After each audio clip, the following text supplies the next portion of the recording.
Hey everyone, welcome to Whole Artist Mastery. I'm Marianne Mitchell. This discussion is about the 5 essentials for being a successful artist. So right there, the word successful can be defined differently depending on who you are. So what I'm going to share with you is my definition of being a successful artist as it relates to the whole artist mastery philosophy and practice.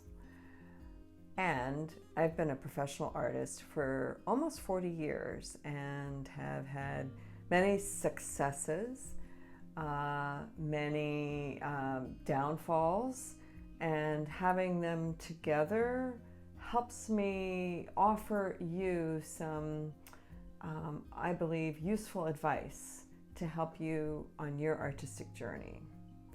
So in that vein, the very first thing I have come to believe is the most essential is having an awareness of what you're inspired by and why. Knowing where the source of your inspiration comes from, what gets you interested in making art, what's compelling to you. And some of my videos talk about your personal treasure hunt, which is a great way to uncover what you think about, how you feel, what kinds of places are interesting to you. And all of that feeds into your growing awareness of what you're inspired by and why. So that's the very first essential aspect, I believe, of your success.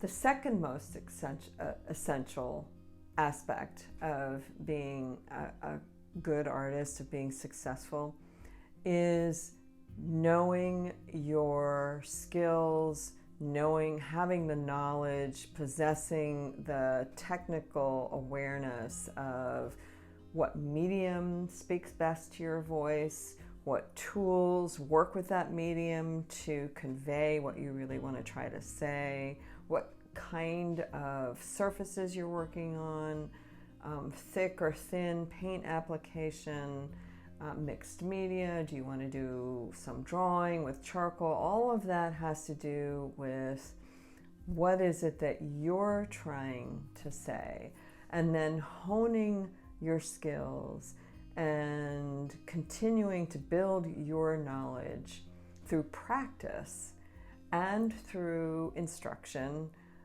and through observation of the world around you, so that you continue to have the relationship between what you're inspired by and how you communicate that with your physical medium, having that relationship become seamless. And when that happens, it leads to the third essential of being a successful artist, which is possessing the confidence in your work to be able to talk to people. When somebody says to you, "So, Marianne, tell me about your work." And if I am, without an understanding of that, I'm going to feel far less confident in being able to explain to somebody who's asking me, who's showing genuine interest. And I need to be able to have a whole understanding of what I'm inspired by and why is that inspirational to me. And then talk the technical aspects, I'm working with oil paint because I'm really mining luminosity and wanting to have convey a great sense of light in my work, and oil paint is the most effective medium to do that with. And then understanding why I'm interested in luminosity and the balancing act of different aspects of what I'm doing. And so when I have a full understanding of this, I'm able to communicate that and communicate with confidence.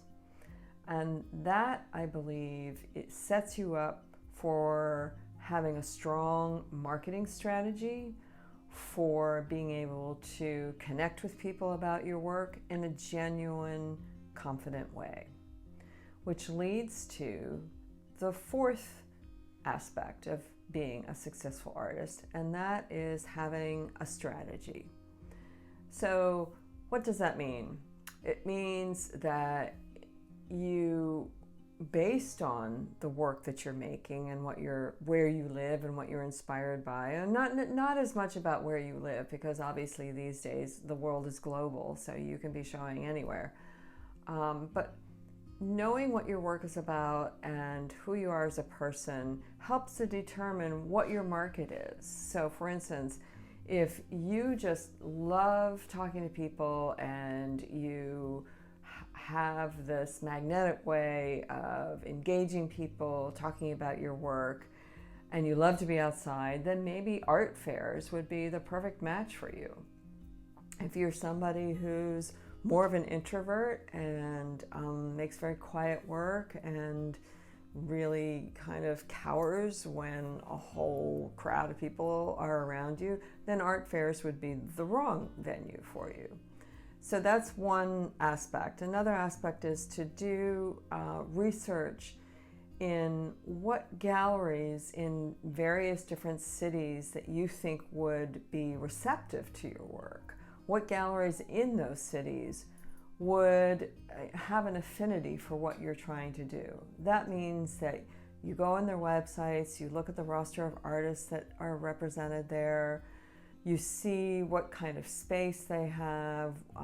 Do they go to art fairs? Do they, are they really mostly local? Do they have an corporate art consulting practice? All these different things will help you determine if it's a good fit for you. And so part of the confidence and the strategy has to do with setting yourself up for preparation for putting out as much as you possibly can and expecting as much rejection as you may be putting out. In other words, holding strong to that confidence, because that will serve you very well as you travel the road of rejection and expectations that are unmet, because it will happen, and more often than not sometimes.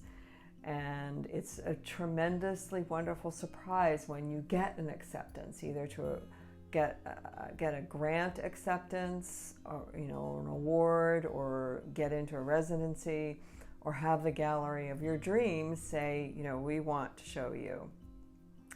And so that leads to the last one of the most valuable pieces of being a successful artist, and that's building genuine relationships. Because in the end, it's through people through friends, family, colleagues, people you paint with, people you make art with, your dry cleaner, some of the acquaintances that you have in your life that know what you're trying to do and are genuinely interested in supporting you because they love you and they want to see you go where you want to go. They want to see you realize your dreams. And so by building those genuine relationships, you are indirectly building a pathway for your strategy to actually become real. This is also true in building relationships with gallery owners. They want to know who you are as a person. There has to be a true connection, just like there is when you're making a new friend. You don't just walk up to somebody on the street and say, "Hey, I want to be your friend." You don't just walk into a gallery and say, "Would you show my work?" So it really involves time in building those relationships, in letting those who love you in your life know what you're doing, and give them the opportunity to be excited and support you. That has been really the most successful piece of my career, has been to people in my life showing up at my openings, buying my work, and continuing to buy the work. Yes, they buy the work because they like it, but it's also because it's my work and they want a piece of me. You know, they love what I'm doing, they care about me, and they enjoy having that energy in their home in my paintings. So I hope this has been helpful. I invite you to submit any questions down below this video if you want to, continue the conversation, if you have any quick questions. And I invite you to go to the website, check out the online classes, the mentoring opportunities. One of the things I work with in the mentorship programs with people who choose to do mentorship programs is we talk about this throughout our entire program together. We talk about, what it is that you're inspired by and why, and we really drill down on the technical aspects of realizing that inspiration in their artwork. And then, how do you want to show up as an artist? And so we talk about what that means. And some of the people that I work with have 0% interest in showing their work, and others come to me because that's precisely what they want to do. They want to become a professional artist at the stage of life that they're in. So it's all wrapped up. This whole idea of success is all wrapped up in the expression, in the technical approach, and in understanding who you are as a person and having that build the foundation of confidence that you need to go where you want to go. So I hope you'll become part of the whole Artist Mastery community, which is about owning your expression and having the technical knowledge and skill to convey your voice effectively. And to ask the question, how do I want to show up as an artist? And then to go on to ask the question, how can artists offer whole energy to this very fractured world? So thanks very much. I'll see you next time.